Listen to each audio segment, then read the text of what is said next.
Mike Frankel, CageMinds.com. We're at Fit NHB with Ray Borg, Taz Mexican Devil. It's getting ready. Valentine's Day, fighting Colorado, UFC Fight Night, taking on Chris Kelades.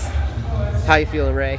Man, I feel great. I've never been in this kind of shape in my entire life. I've added new strength and conditioning coaches to my workouts, and I feel great. I feel fantastic, super strong, and my weight's the lightest it's ever been. Oh, so where are you going for that?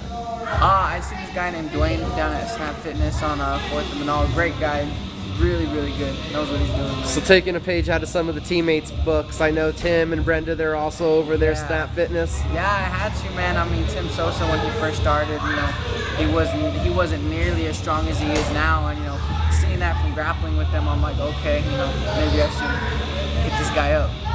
So then what's that been like for you with the camp, using that extra, having the strength and conditioning? How's that transitioned into the camp?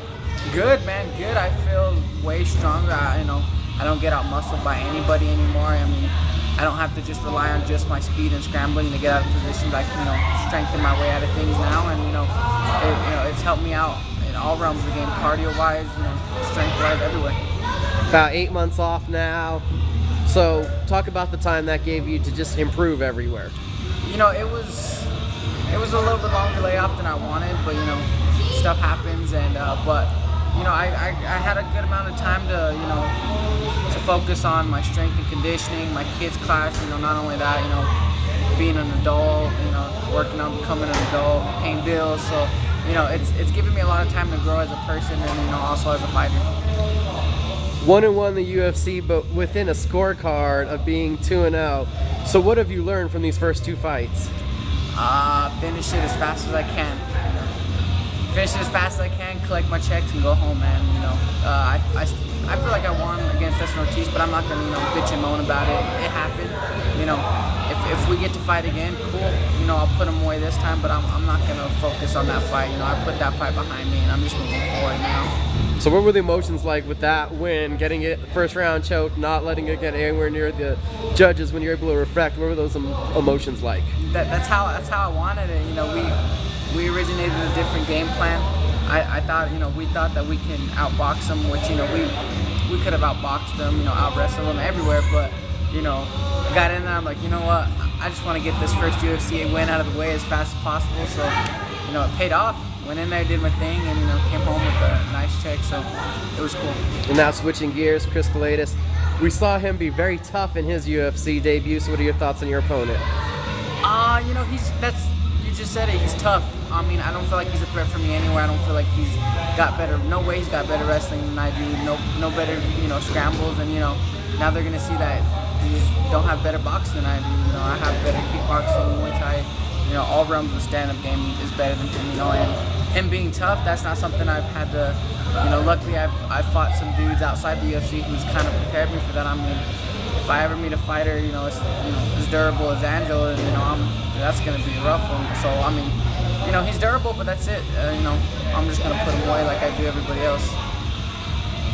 So now, what does this mean for you, being able to go in with a game plan to open yourself up, get more comfortable? We saw you not look that uncomfortable in your debut, but you could tell you're even more comfortable that second time out. So now, third time out, how much more comfortable are you going to look in that octagon? The more time I spend in there, the more comfortable I get, and the worse it gets for the rest of the flyweights, man. I mean, like the more comfortable I get, the more I'm letting my hands go, and once they see that, then a lot of flyweights are going to be starting to think differently of me as just a grappler and wrestler, and they're going to start to see different aspects of my game. So it's better, UFC jitters, they're real. I didn't think they were real, but they are real. I was a little tense during my first fight. I felt like I could have finished it in positions that, I would have finished normal people in, or, other opponents in, but it's just an experience thing, and now I know I belong here. Now I know I'm out, I'm where I'm supposed to be in my career, so, it's just, straight to the top from here.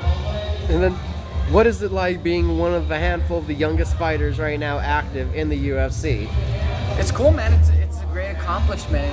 I have a lot of, just means I have a lot more growing to do. I'm